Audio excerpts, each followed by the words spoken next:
Give me iman and victory. Give me, Ya Allah, give me strength to set us free as we struggle on your path, Mujahideen. Grant us, Ya Allah, the eyes to see your light and show us, Ya Allah, what is wrong and what is right as we walk along your path. Sirat al-Mustaqim, Sirat al-Mustaqim.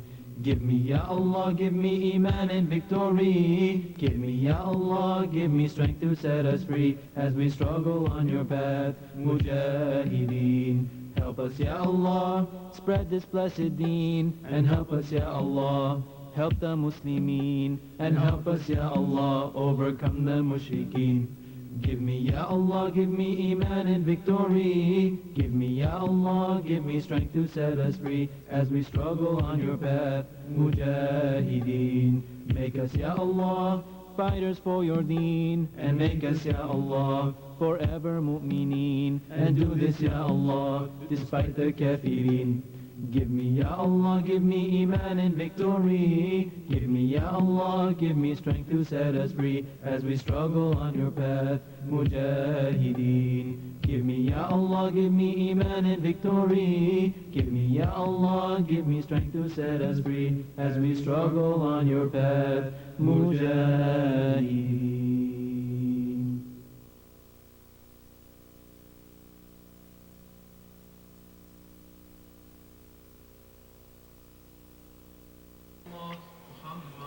Let's discuss the page on Hajj. When Allah created Adam and Eve, and they were sent down to this earth, and they were wandering around, and they got together,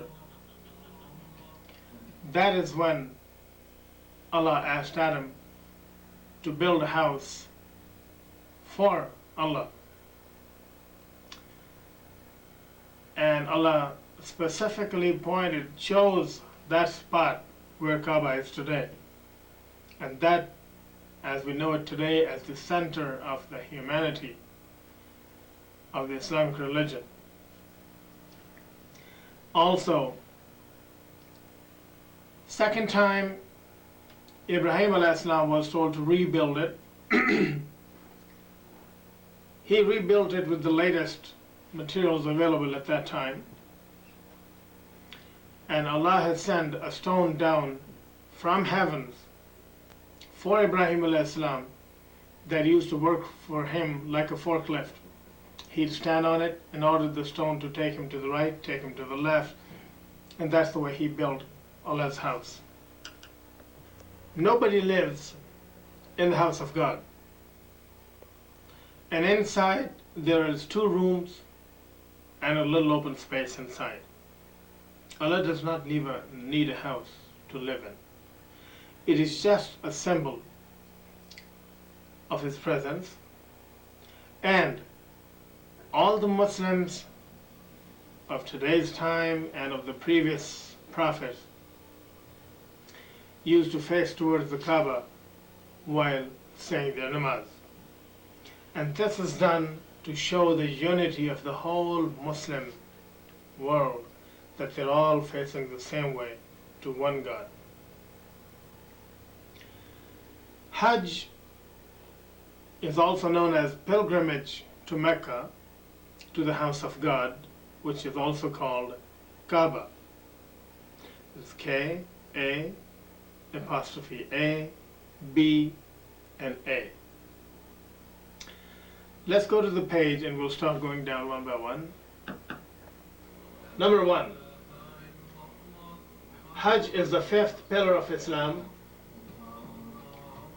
It is farz or must for every Muslim man or woman who can afford it. Number 2. Hajj becomes farz or must for every Muslim when one has enough money to pay for his or her travel expenses and leave enough for his or her family to survive while he or she is gone. The requirement of leaving the money and the supplies for your family and then going for Hajj is a must. The reason is that you do not want to leave your family without anything and leave them back there for handouts, from the people. So if you don't have enough to leave for your family and do the Hajj comfortably, try to collect some more money before you do that. But that is a requirement, that when you leave the house, you should have enough money for yourself to support you while you're on Hajj and on the way, and leave enough for your family so till the time you come back, they can survive. Look on number 3. It says performing the Hajj the right way takes effort. It's not an easy thing. It's hot over there. Supplies are limited. Right now, the things are pretty easy in Saudi Arabia. You can get anything and everything over there. But still, the feeling of being away from home and the religious obligation and the thought that you want to make Allah happy, you want to make sure that you do the Hajj right way, you make sure you do everything that you're supposed to do in the Hajj. It takes a lot of effort. It's not easy. I've been there. So, the best thing to do is do it while you're still young. Don't wait till you get real old and then somebody is helping you or carrying you around, as you will see in the video later, to do the Hajj and the Tawaf and all that. That just takes away the essence and the spirit of Hajj. So try to do it while you're young. Number 4, all women must be accompanied by a mahram, closest relative. They cannot just go alone. That's a requirement and restriction on the women. They must be accompanied by a mahram or a closest relative. The mahram or the closest relative is defined as father, husband, brother, real brothers, real sons. So father, husband, brother, and son. They are the only 4 people that fall into the mahram category. And the mahram is a requirement for every woman going for Hajj. The mahrams are the people in front of which a woman, a girl, can go without the hijab. Once you leave the house, you should have the hijab on. The people that you can go in front without having the hijab is your father, your husband, your son, and your real brothers. Those are the restrictions, and those are the only ones. And the reason you need to have a mahram with you, I'm sure women will say, I can handle myself, but I'll tell you what, they need protection. They need somebody to take care of their needs when they're over there for the Hajj. I mean, there's no crime going on over there, but still, they need the protection, and maybe sometimes they even need carrying from here to there, or they get sick, or something happens. That is the main reason why there has to be a mahram with every woman that goes for Hajj. Now we're going to discuss the parts of Hajj. We're going to go down one by one, and I will let you know which part is what. But for you to memorize is the names of all the parts of Hajj. By the time we get done, you'll know what each one of them means. The first part of the Hajj is ihram, putting on special clothes. It consists of 2 white sheets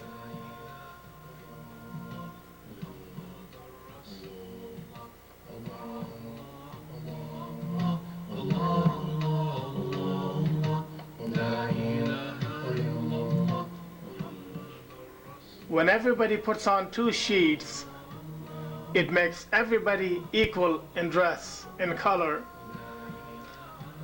and that eliminates any inequality or social status. and brings about the humbleness out from everybody.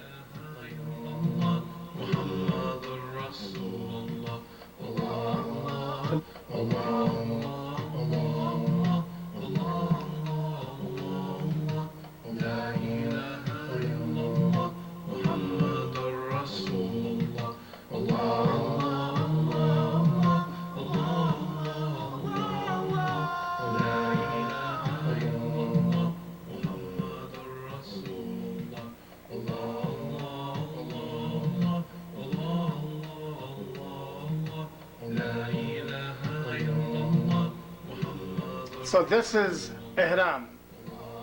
Down on your page, Part 5, Section B, Tawaf, going around Kaaba. Everyone must go around the Kaaba at least 7 times.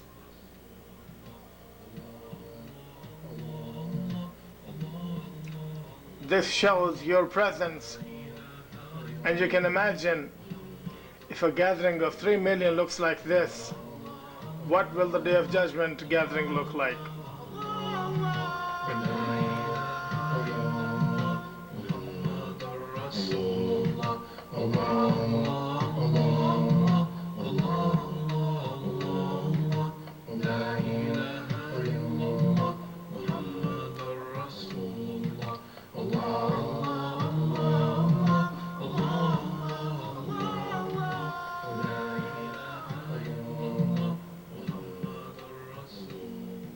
Two small hills right near the Kaaba, Safa and Marwa.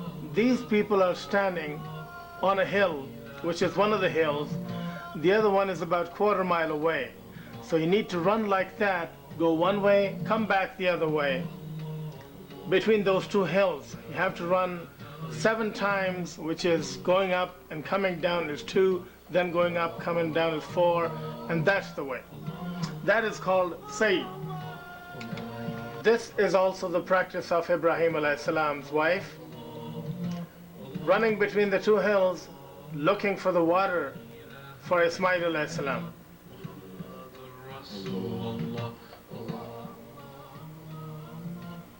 On the 8th of Dhul Hajj, everybody leaves the city of Mecca to go outside to the grounds of Mina, where everybody needs to stay for 24 hours on the 9th, on the 8th, between the 8th and 9th of Dhul Hajj, they have to spend that night in Mina. So these people are all headed towards Mina, whereas millions of tents out there and people live in those.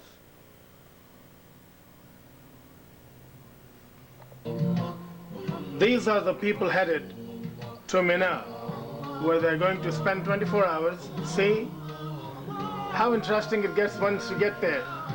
See the people sitting on top of the buses. This is called Mina. Huge grounds, a lot of tents. There you go.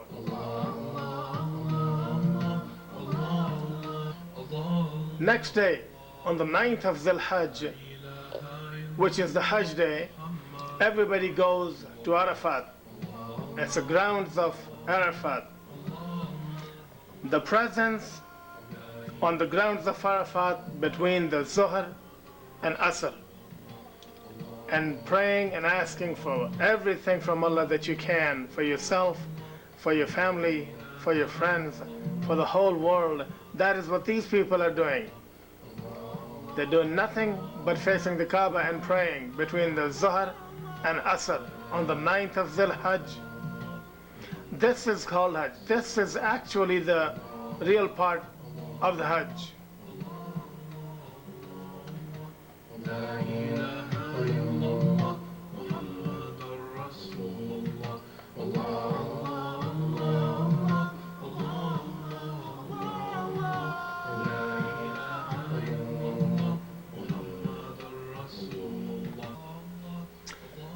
On the 9th of Dhul Hajj, after the presence at the grounds of Arafat, everybody must leave the grounds of Arafat before Maghrib prayer. On their way back to Mina, there's a place called Muzdalifah. They pick up the stones from there, and like Ibrahim alayhi salam tried to stop, the devil tried to stop Ibrahim alayhi salam from sacrificing Ismail, and Ibrahim alayhi salam threw the stones at the devil and told him to get out of his way. That is what these people are doing. They're reliving the practice of Ibrahim alayhi salam. Everyone must throw 21 rocks at those pillars.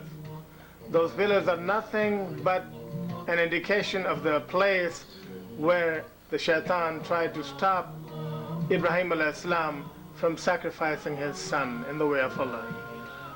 That is one of the rituals of the Hajj.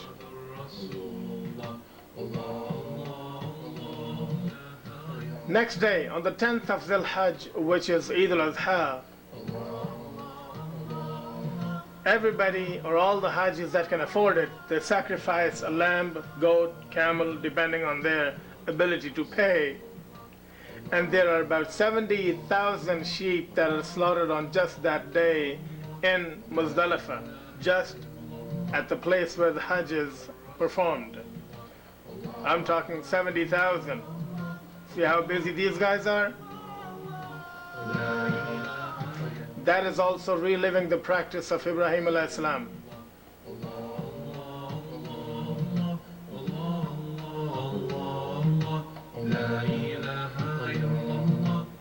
Sacrifice.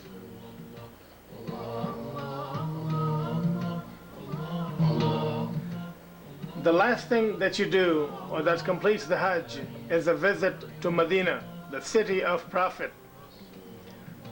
Pray in Masjid al-Nabawi and paying your respects at the grave of Prophet Muhammad sallallahu alaihi wasallam. That concludes the Hajj. That concludes the page on Hajj. Let me recap all the parts of the Hajj. First one is Ihram, 2 sheets, Tawaf, going around the Kaaba, Sa'i, running between 2 hills, Mina, staying 24 hours on the ground of Mina, Arafat, presence between the Zuhr and Asr of the 9th of Dhul Hajj, stoning, throwing the rocks at the pillars, and then the sacrifice and visit to Muhammad sallallahu alaihi wasallam's grave or the masjid in Medina. This concludes the page on Hajj.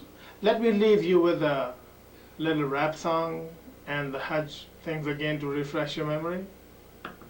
علينا إلا البلاغ. السلام عليكم. لبيك اللهم لبيك. It's a journey for Allah that I want to make.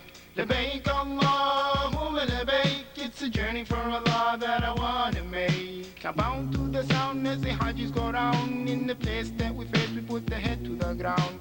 Bowing in submission with conviction of steel. It's a feeling of peace that someday hope I can feel. When the month comes around, it's called the month of Dhul Hijj. People come from every place on this planet to do it. It is the Hajj, the journey to the house of Allah. With over 2 million different people come from near and from far. By car, by boat, and by plane, and by the camels. Some brothers even do it by foot, women the sandal. But when they arrive and then the city just closed, you understand the reasoning why everyone goes. Seeking protection from Allah in every step that they take. Here I am for my Creator, and they cry out labbaik. Labbaik Allahumma labbaik. It's a journey for Allah that I want to make. Labbaik, it's a journey for Allah that I want to make. Labbaik Allahumma labbaik. It's a journey for Allah that I want to make. Yo, I'm looking forward to the trip to Hajj, going to Mecca and Medina with the entourage. Yo, I'm looking forward to the trip to Hajj, coming back like as a Hajj, like Malik al-Shabazz. From Medina to Muzdalifah, sights that you never saw. Best of all the trips, ain't nothing less that I will settle for. Dawn of Ihram, will we all put on white?